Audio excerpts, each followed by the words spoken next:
What's something unexpected you did to prepare for your role in Marty Supreme? A lot of videos of watching giraffes. They have a certain... It is officially award season. I am putting in my vote to be another annoying YouTuber who complains about all the winners because every nominee is objectively bad. Psych! We are absolutely stacked this year. We've got my GOAT Leo, 2 Michael B. Jordans, more international masterpieces, and my boy Chalamet! As a self-proclaimed movie theater Boy Scout, it is genuinely so exciting to see films put butts back in those seats. And one film that had one of the best marketing campaigns of any other film this year goes to the one paving the way for white boys around the globe, Marty Supreme. This movie is hilariously hilarious, hilariously absurd, and absurdly absurd, but tastefully so, if that makes any sense. Hear me out. What I'm trying to say is this movie stood out to me. Director Josh Safdie, who is known for his chaotic storytelling in Uncut Gems and Good Time, uses the sport of ping pong to talk about obsession.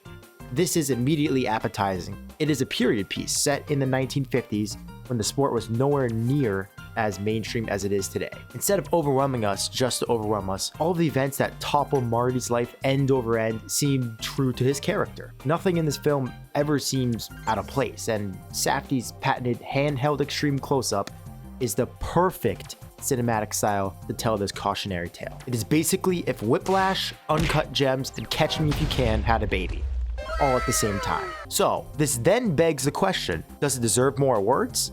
An Oscar? Well, yes, but actually no.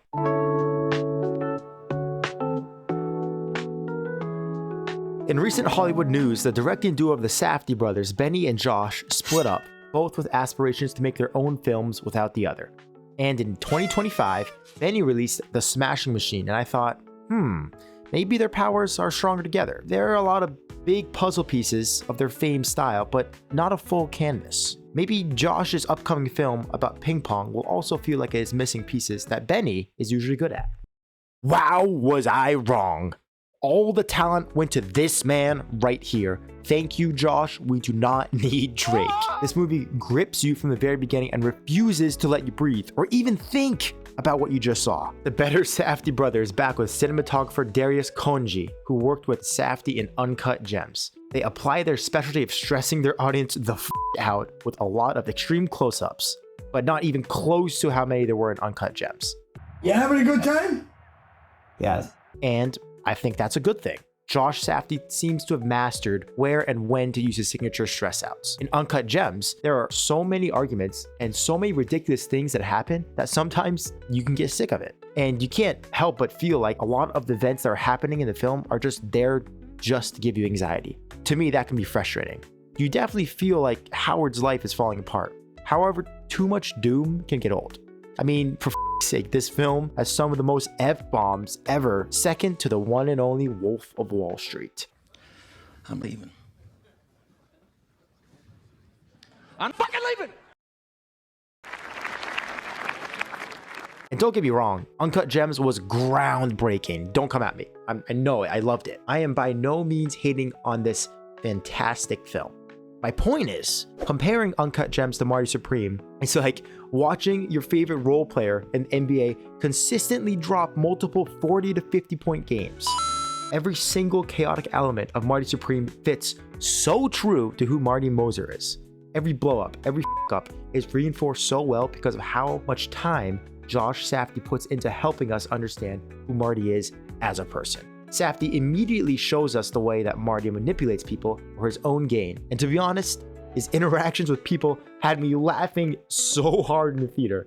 The degrading comments, the bold, figurative slap in people's faces through his obnoxious self-confidence leaves you with no other choice but to laugh at how ludicrous this kid is. And on top of that, every time you think, all right, Joshy boy, you don't need to put that in there. It has no significance to the plot. I guarantee you, you are wrong. All the chaos that happens in this film actually matters. It all intertwines in an incredible final act you could never possibly imagine. I had zero clue where this film was going when I watched this for the first time. Safdie gives us as little time as possible to make these guesses with how fast each scene climbs over itself to the next. 1 minute you think it is going to be about ping pong, a classic sports movie. Next, you are thinking to yourself, holy shit, I need to dream bigger and be the absolute biggest dick I can possibly be to everyone I know and love. And I haven't even talked about arguably the best part of the film, Chalamet. Sweeping both the Critics' Choice Awards and the Golden Globes,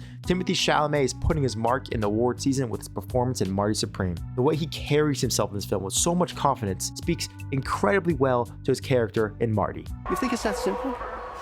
Yeah, I do. Marty is so sure of who he is destined to be that he comes off as one of the most arrogant and cocky characters I've ever seen in recent years. But somehow, he still makes me root for him. What do you plan to do if this whole dream of yours doesn't work That out? doesn't even enter my consciousness. Watching a character that is as self-destructive as Marty, scratching and clawing at everyone and everything that comes his way, is truly intense, including biting and ripping off the hand that feeds him. Oh my god, Dad, you lost your hand! That's all right. I can regenerate.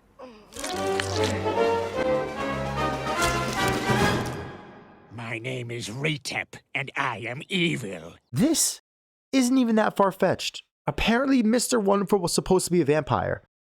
I am so glad they didn't choose that ending. Anyways, Chalamet portrays Marty perfectly. I don't think there are many other actors, if any, that could pull off what he did. Maybe he was onto something with those giraffe YouTube videos, because the way he arches his neck, almost like he's trying to look down upon you figuratively and literally, is so fitting. San Diego. Timmy is truly putting his money where his mouth is. I also understand his pursuit of greatness can come off as a little arrogant, but I disagree. I think it is extremely refreshing to see someone who cares this much about their craft. And who is to suffer from this? No one. We get to keep enjoying his movies. How great is that? Anyways, I'm sure by this point you know how good Chalamet is and how special this movie is to awards season, but I can't help but think, is this movie being overlooked?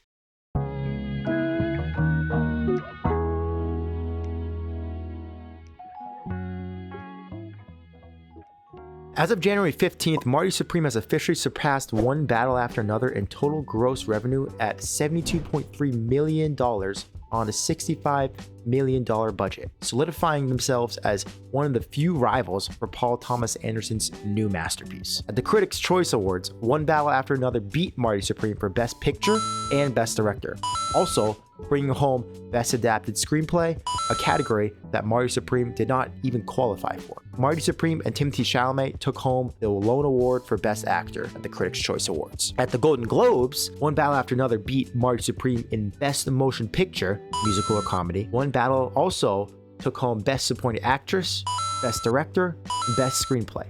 In all three categories, Marty Supreme wasn't even nominated. However, Timmy took home Best Actor in a Musical or Comedy, which is still weird to me that they label one battle and Marty Supreme as a comedy. I would label both of these as a comedy for sure. They make me laugh, but this is not the first word I would use to describe a movie about revolutionaries and a movie about ping pong. Except the ping pong ball is basically a bomb waiting to explode. Judging by these wins, it seems like it's going to be a lot of clean sweeps for one battle after another. And Chalamet seems to be a lock for Best Actor. But in my opinion, I think Marty Supreme should be considered more favorably. The fact that Josh Safdie wasn't even a nominee for Best Director at the Golden Globes is baffling to me. And yeah, PTA is a runaway for Best Director this year, but we're talking nominees here, folks. And I can't even believe that I'm talking about that. When I think of the Best Director award, I classify it into three must-have deciding factors.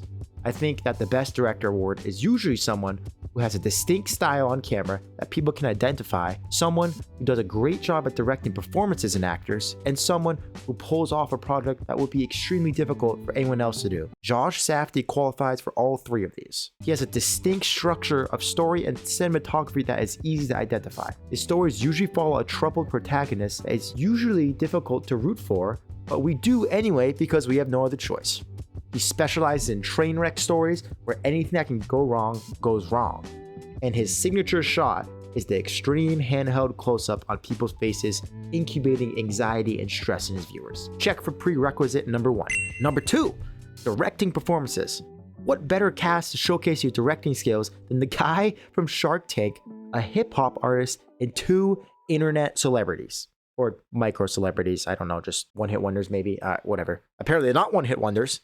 Oh yeah, Robert Pattinson is in this too. I guess Safdie didn't really have to direct him that much. But seriously, if I didn't know who Tyler the Creator or Kevin O'Leary was, I would have thought they were actors. You're an get the out of here. And the reason for their success? Josh Safdie. Mr. Wonderful succeeds because Safdie doesn't ask him to act. He asks him to be himself. And it works. That's best director talent right there. And number 3, pulling off the impossible. It might not seem like Marty Supreme is that difficult of a project at first, but don't forget, this is a period film. And in period films, everything has to be created. Every building, every costume, and background character has to look like they were from the 1950s. And that is some incredibly grueling work, costly too. Safdie states himself that he was hands-on involved coordinating all 3,500 extras. I mean, come on, this guy sounds like Moses if he directed movies. But then again, the only man that can beat Moses is no other than directing Jesus himself, Paul Thomas Anderson. So, in conclusion, Josh Safdie, Academy Award for Best Director? No.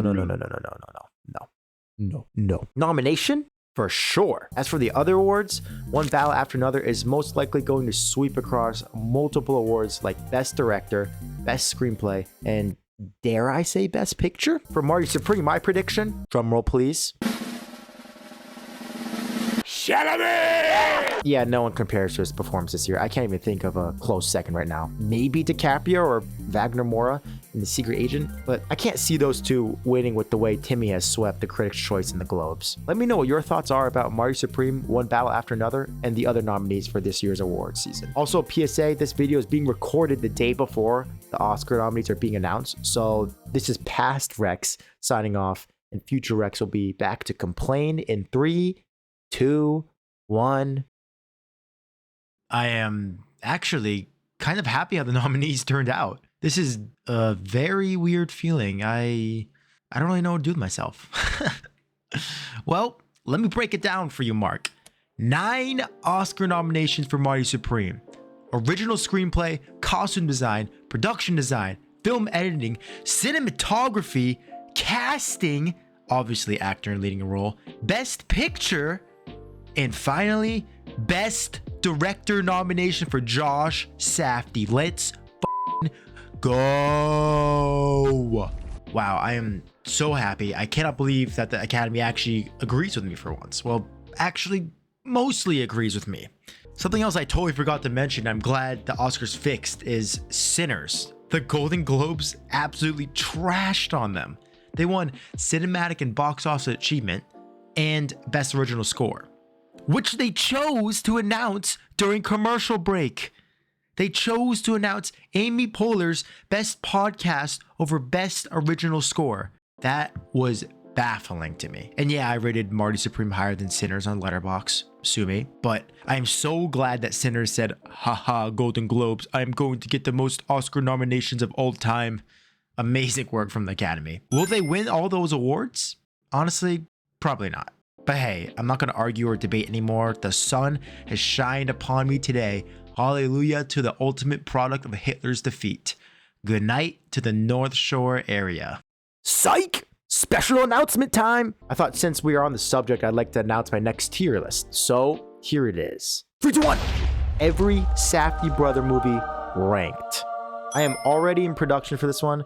I have 2 more of the films to watch, then I will finish scripting, recording, editing, etc. It may not release until around late March, April, because here's another announcement for you. I'm gonna make some Oscar tier lists for, I believe, Best Picture, so brainstorm with it, but that will come out before Safdie's tier list. Thank you all so much for watching. I'm excited about this next video. Your support means the world to me. Please like, comment, subscribe, and I will see you later. Quote of the day? Chalamet!